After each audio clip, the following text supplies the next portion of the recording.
નમસ્કાર, વીટીવી ન્યૂઝમાં આપનું સ્વાગત છે। સમાચાર સાથે હું છું નેહા। ગુજરાતની શિક્ષા વ્યવસ્થા પર સવાલ ઉઠાવી અખિલેશ યાદવે પોતાની જ ફજેતી કરી છે। ગુજરાતમાં શિક્ષણ પરનો 2 વર્ષ જૂનો રિપોર્ટ પોસ્ટ કરીને અખિલેશ યાદવ ફસાયા છે। ગુજરાતના શિક્ષણને બદનામ કરવાનો સમાજવાદી પ્રમુખનો પ્રયાસ નિષ્ફળ નીવડ્યો છે। ધોરણ 10ના પરિણામ પર વર્ષ 2023માં ન્યૂઝ એજન્સીએ રિપોર્ટ રજૂ કર્યો હતો। 2023ના રિપોર્ટને નવો રિપોર્ટ સમજી અખિલેશ યાદવે સવાલ ઉઠાવ્યા હતા। અખિલેશ યાદવે જૂનો રિપોર્ટ શેર કરતા ભાજપના નેતાઓ લાલગુમ થયા। શિક્ષણ મંત્રી પ્રફુલ્લ પાનસેરિયાએ અખિલેશ યાદવની સમજણ પર સવાલ ઉઠાવ્યા। નિષ્ફળ નેતાઓએ નકલી રિપોર્ટ પોસ્ટ કર્યો હોવાની વાત પ્રફુલ્લ પાનસેરિયાએ કરી। ખોટી માહિતીથી વિદ્યાર્થીઓને છેતરવાનો પ્રયાસ કરાયો છે।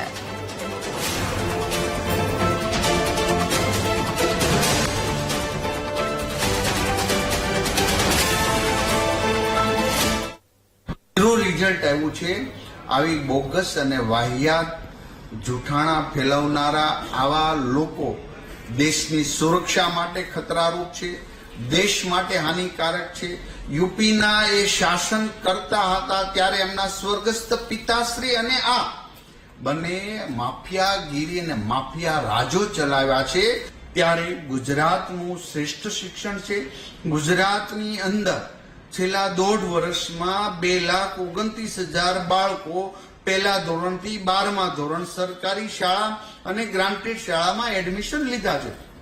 હાલની તારીખમાં ગુજરાતની અંદર અમદાવાદ, વડોદરા, સુરત શહેરની અંદર સરકારી શાળાની અંદર લાઈન લાગે છે એડમિશન પ્રક્રિયા માટે। આ પોલિટિકલ સંસ્કાર નથી એવા જૂઠું બોલીને સમાજને ગેરમાર્ગે દોરી રહ્યા છે। એમને આજે અમારા ગુરુજનોની મહેનત ઉપર જ્યારે સવાલ કરી રહ્યા છે ત્યારે ગુજરાતના તમામ શિક્ષકો અને ગુરુજનો સાથે હું ઉભો છું, કારણ કે એ મહેનત કરે છે। એ શાળાઓમાં દિવસ રાત મહેનત કરી ગુજરાતના શિક્ષણને હાઈટ પર લાવી રહ્યા છે।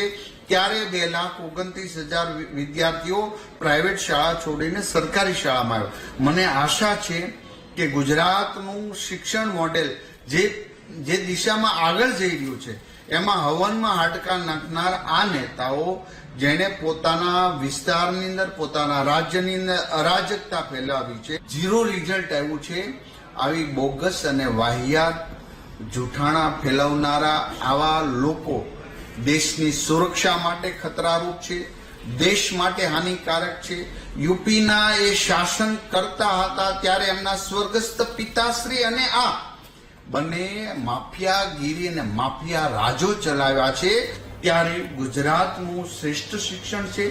ગુજરાતની અંદર છેલ્લા 1.5 વર્ષમાં 2,29,000 બાળકો પહેલા ધોરણથી 12મા ધોરણ સરકારી શાળા અને ગ્રાન્ટેડ શાળામાં એડમિશન લીધા છે।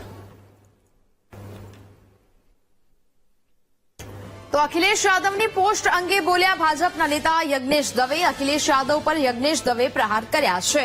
પોતાની પરિપક્વતાને કારણે અખિલેશ યાદવને નથી મળી રાજનીતિ। અખિલેશ યાદવને તેમના પિતાને કારણે રાજનીતિ મળી છે। 2023ના એક પેપર કટિંગને કારણે ખોટી અફવા ફેલાવી યોગ્ય નહીં। અખિલેશ યાદવ ખોટા ન્યૂઝ ફેલાવવાનું કામ કરે છે। નિવેદન કરતા પહેલા રાજકીય પરિપક્વતા કેળવે। એક મુરત મૂર્ખામી કરે અને બીજો એ મૂર્ખામીને આગળ વધારે અપરિપક્વ રાજકારણી તરીકે પંકાયેલા અખિલેશ યાદવ, જેમને પોતાના પિતાની વારસાઈમાં રાજકારણ મળ્યું છે, પોતાની પરિપક્વતાના આધારે કે પોતાની કેલિબરના આધારે રાજકારણ નથી મળ્યું, એવા અખિલેશ યાદવ 2023ની એક છાપાના કટિંગને લઈ અને ગુજરાતનું મૂલ્યાંકન જો કરતા હોય તો એ તદ્દન ખોટી વાત છે।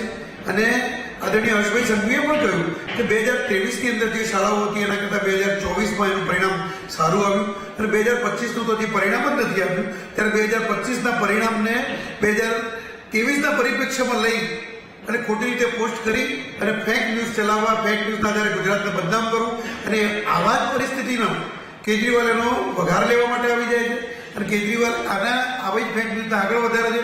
અને ગુજરાતમાં કેજરીવાલના જે એમના જે અનુયાયીઓ છે એ કેજરીવાલ બોલે એટલે ભગવાન બોલે એમ કહીને આવા ફેક ન્યૂઝને એમને પ્રોત્સાહન આપે છે। માટે મારે 3 જણાને કહેવું, ગુજરાતના કેજરીવાલના અનુયાયીઓને, કેજરીવાલજીને અને અખિલેશ યાદવને કે રાજકીય પરિપક્વતા પહેલા કેળવો અને પછી કોઈ પણ પ્રકારના નિવેદનો